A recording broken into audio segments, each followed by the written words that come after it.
おはようございます。はじめまして。イルヤスと申します。Koba Mirai Japan no Seito desu. Dozo yoroshiku onegai itasumasu. Halo, perkenalkan nama saya Ilyas. Saya siswa dari Koba Mirai Japan. Dan sekarang saya sedang bekerja di kota Nagoya.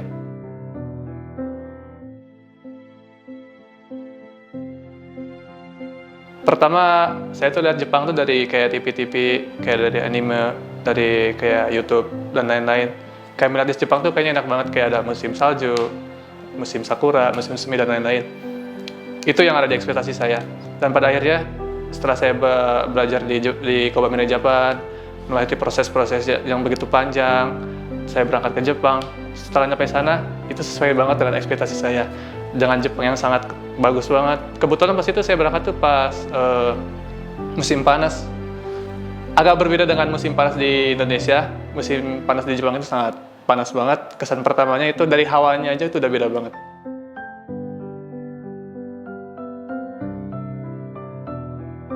Sesuai dengan apa yang saya pelajari selama belajar di LPK Koba Mirai Japan, itu kebanyakan sama. Jadi terbantu banget bagi teman-teman yang udah belajar di LPK Koba Mirai Japan. Kayak misalkan kita diajarin seputar pekerjaan kaigo, keperawatan, bagaimana kondisi di perusahaan itu setelah di panti asuhan itu seperti apa yang harus kita lakukan, apa yang harus kita pelajari. Itu sangat terbantu banget. Kita diajarin bagaimana cara mobilisasi, bagaimana cara bantuan makan, bantuan mandi dan lain. Itu sangat terbantu banget. Jadi kita nggak kaget lagi. Kita pas kita kerja di Jepang itu kita udah tahu apa yang harus kita lakukan.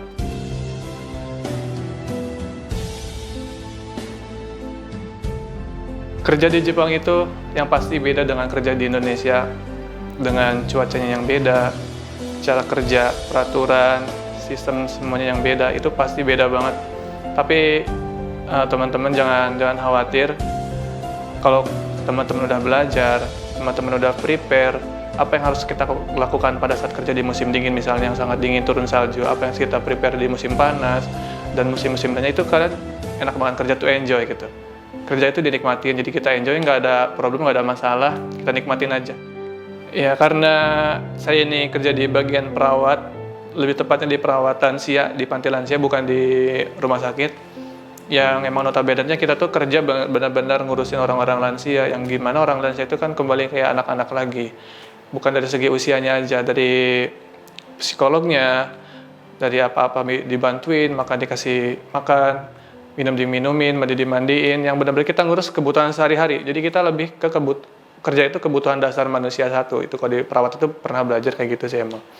Jadi kita bukan ke infus, bukan ngelakuin tindakan kayak medis-medis kayak gitu, enggak. Jadi kita lebih ke ngelakuin tindakan kayak kebutuhan sehari-hari, bantuan sehari-hari, misalkan makan, pagi makan, kita bantuin mereka bersih-bersih, ganti baju, mandi dan lain-lain. Itu seru sih teman-teman harus coba. Jadi ada cerita unik waktu itu. Jadi saya tuh kan kalau misalkan opuro itu kita mandi lah gitu ya. Jadi sebelum kita masuk ke air mandi, air panas itu kita harus kakuning. Kita harus pastikan dulu apakah si air panasnya ini panas atau enggak. Itu enggak boleh kan ya. Ketika aku kakuning, aku bilang sama si orang lansianya, aku bilang gini, sebelum aku masukin kan ya, "Oyu wa do desu ka?" Dia bilang, "No manai." Padahal maksud aku tuh nggak untuk dia suruh minum itu. Maksudnya aku kakuning supaya dia gimana kalau dimasukin ke situ, kamu panas apa nggak, kata dia bilang no manai. Itu suatu yang sangat-sangat lucu banget. Jadi mereka tuh lucu, mereka tuh kayak baby face, gimana sih baby face, lucu-lucu banget. Perilaku mereka itu lucu-lucu, asik-asik. Jadi kita kerja tuh fun gitu, nggak membosankan.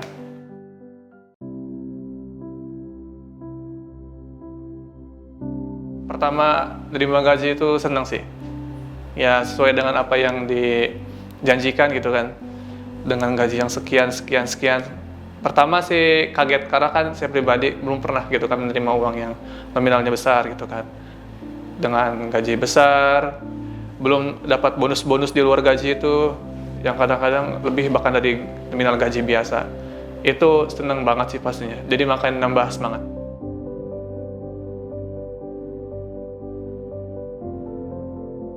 Tips bagi teman-teman yang ingin kerja di Jepang, Itu yang pertama, itu bahasa Jepang itu sangat penting banget. Karena orang Jepang sendiri itu nggak bisa ngomong bahasa Inggris kebanyakan. Notabene mereka kalau ngomong bahasa Inggris itu kayak susah gitu. Jadi kalian harus lebih penting bahasa Jepang. Utamakan bahasa Jepang dulu.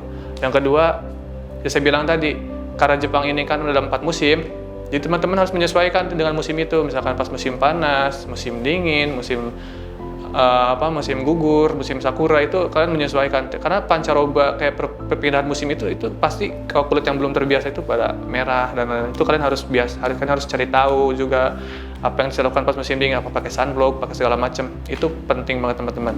Dan untuk mental juga, misalkan kita kan ngadepin orang-orang lansia yang notabene mereka kan seperti anak-anak lagi, kita harus sabar. Namanya orang lansia kan ada waktunya mereka sadar, dia bisa diajak ngobrol gitu kan.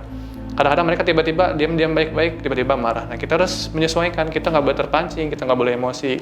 Kita harus tahu di mana kita membantu mereka untuk menjadi tenang lagi, jangan terbawa emosi gitu, tenang. Kita harus ajak mereka menjadi lebih tenang lagi. Mereka kan psikologinya juga kayak khawatir, mereka ini di mana, dia nggak tahu, mereka kan punya demensia juga, ini di mana, keluarga saya di mana, ini sekarang saya lagi ngapain. Kita harus bisa memberi mereka penjelasan yang sangat bagus sih, memotivasi mereka juga supaya mereka panjang umur, kayak gitu.